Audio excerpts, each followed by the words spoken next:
So good afternoon, everybody. We'll bring this meeting on April 12th to order at 12:05 p.m. I will start with guess we just going straight to new business here. Is it that easy? Oh, we're gonna do minutes. I'll do a roll call. Yeah. Jorgensen. Hart. Here. Ellis. Here. Fellows. Here. Geesey. Here. Corey. Here.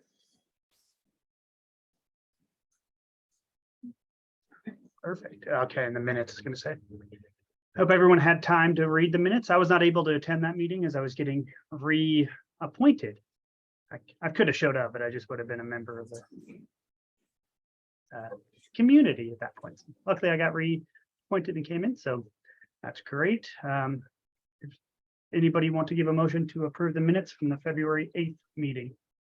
Move that we approve the minutes from the February 8th, 2023 meeting. Thank you. I'll second the motion. Thank you. All in favor, say aye. Aye. And I will abstain because I wasn't there. So, perfect. And now we will move on. Recommendation. So just real quickly, I think we went through most of this last year when we were trying to figure out a better way to do it in the annual indexing. Because previously we had something that ended in somewhere between 2% and 4% increases when we were seeing 10 Can to you 15. hear him, Corbin? Yes, I can actually. Okay. Yeah, sorry. With so many people in the room, I'm not projecting for the audience. No, it's good microphone in there. You can hear everybody. And sorry if I deafen now the people in the room. So anyway, we went kind of back and forth last year and ultimately ended up using the building cost index from Engineering News Record.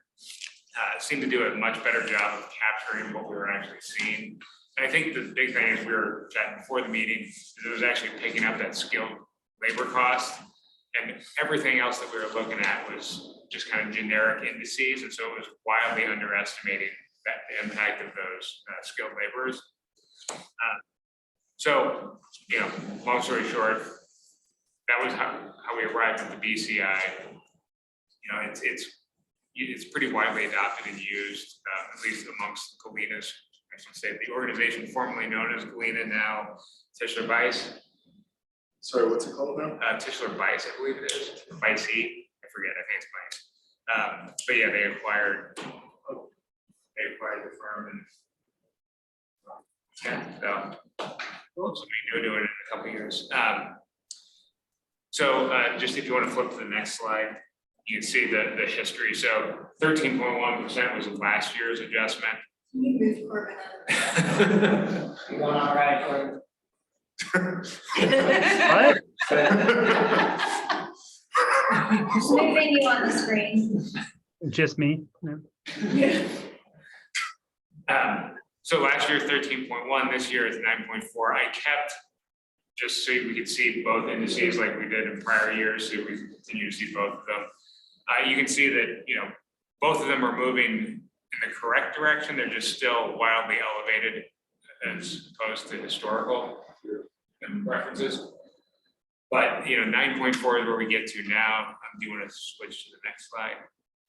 You know, and the interesting thing, and this again is a continuation of the Tony slide, which is making sure that we're not missing, like, it's an anomalous blip right when we capture it at the end of the year.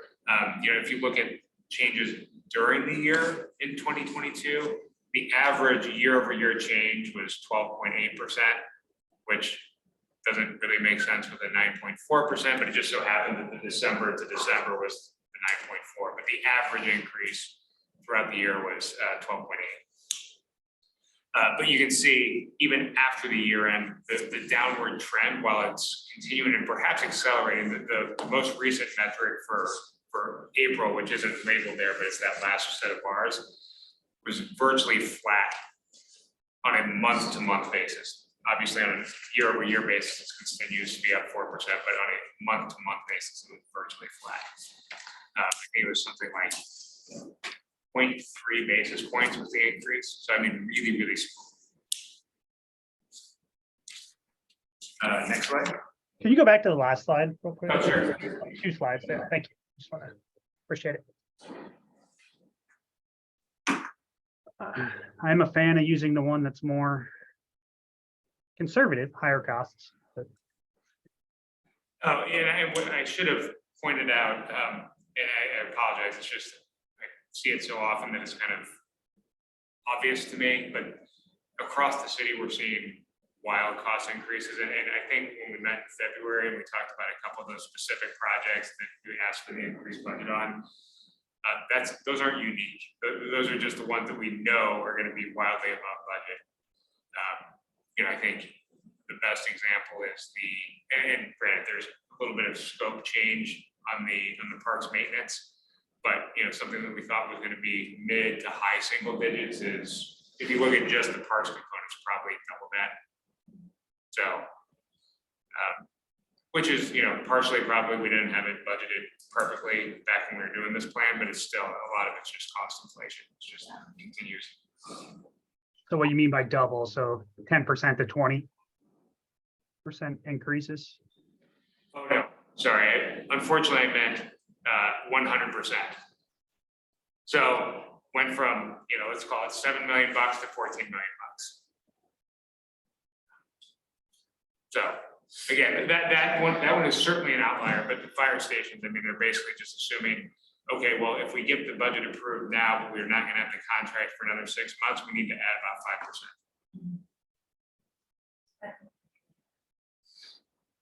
5%.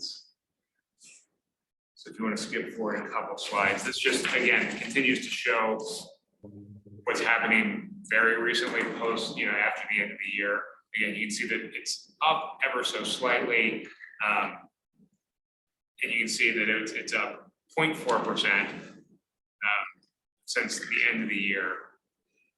But like I said, that was 0.3 basis points month over month was the most recent one. So it seems to be flatlining. We hope.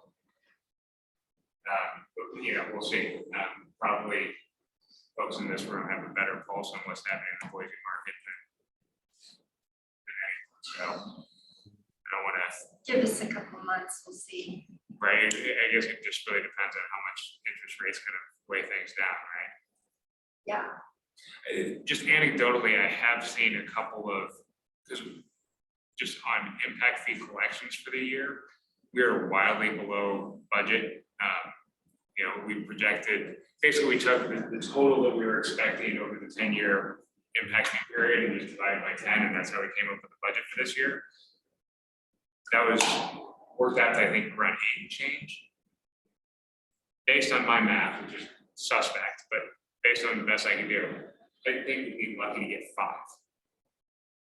Higher cost and less revenue. Exactly, which is going to lead to project delays. So, I mean, I guess on the upside, the projects are designed to, meet growth. And so if theoretically, if there's less revenues, it means we're growing slower than we anticipated. So hopefully, hopefully it'll balance out. The outliers are things like the Northwest Station, where we're spending effectively the first 5 years of our impact fee plan for fire on that station, and we're only into the second year of the plan. So, and the next slide is just the difference between the 2 indices that I've been showing. Basically, the building cost index, the skilled labor, and the construction cost index is common labor. The other components are the same. And then that was all I had for the annual adjustments. Again, I think we discussed ad nauseum last year. So, but happy to answer any questions that you all have, or either on the index or the proposed 9.1% increase for this year. I guess the requested 9.1% increase for this year. I'm sorry, 9.4. Thank you.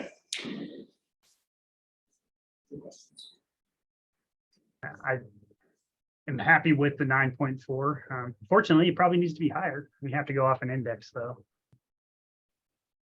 Great. Times are varying. Be nice if they had a Boise specific or even Treasure Valley specific one. Just because I mean, there's so many unique factors here, even though, you know, residential's calming down a little bit, you have Micron that's gonna be, you know, It's, I mean, we'll see what happens with new construction, but like CBH is not offering incentives anymore. oh, So they really? were offering pretty big incentives. They stopped offering incentives. They, you know, like, we're getting multiple offers on things again. I mean, makes me tired thinking about it, but yeah, it's busy. That's why I say, let's see what happens in the next couple months. Right. Just that everything that I'm hearing from mortgage people, like in different kinds of unrelated people, is that they expect interest rates will go down, which may. Well, the interesting thing that I haven't looked at it in the last week or so, and it oddly enough moves a lot every single day. But if you look at like the 30-year treasury, last time I checked, it was around 3.5. And so that's a huge spread to the treasury. Or Yeah, to so the mortgage. typically mortgage rates follow the 10-year treasury. Oh, is it? And even that is a similar ballpark. It's just like what happens with the 10-year tends to. Let's see. Corbett, I'd like to make a motion. I make a motion that we approve the 9.4% increase for fiscal year 2024. I second it. Perfect. All in favor, say aye. Aye. Any opposed? Motion passes 9.4. Can I ask a question? I wasn't gonna impact my voting, but I wanted to ask a question about if we're burning through our budget quicker than expected, will the projects get reprioritized to reflect the budget that we do have remaining, and will those projects get reprioritized? So yeah, so there's actually a couple of parks projects that were scheduled to go this year are getting delayed just by virtue of the fact that we don't have the people power to get them done. Oh, okay. So I mean, so there's some things like that that are happening naturally. I think the next big one that we really need to look at, do we have the fund balance to be able to do it, would be Alta Harris. You know, because I mean, there's obviously a lot of questions around that one. CID contributions, and there's a whole lawsuit around that. So I think there's a lot of questions there, but that's I think the next project that's going to be close to not being covered by fund balance. Thank you. So, and I should note that despite whatever is planned for 2024, our fiscal 2024, on the park side, nothing is moving forward. They're not doing any new projects. Like right now, we're just focused on clearing backlog. Got it. And when you said people, like, were people resources, is it City of Boise people resources, or like skilled labor that we're contracting out that we're missing? I'm not sure if Sarah's still on, but Of my, course I am. okay, all right, you had disappeared. We only saw Corbin on there. Well, hold on here. Let me try and get my situation. I can't seem to figure out how to get this video to work properly. Can you guys see me okay? Yeah, now we can Yeah. say it. Okay, hello. Yeah, so it's a combination, actually. I think in the last year, the more significant impact has been the turnover of our design and development staff. There was a period of, I don't know, 4 months where we've actually longer than that. Most of this year, we've only had one designer on staff. So we're in the process of hiring now to bring on a second designer and a project manager. So that will help with our internal capacity. We did have some projects that were delayed due to a lack of bidders, but that seems to be less of an issue now and moving forward than it was, say, last spring and last fall. So it's a combination of the both. Hopefully, we're fixing our internal capacity issue, and the kind of greater environment seems to be fixing the lack of contractors being available to do the work. Thank you.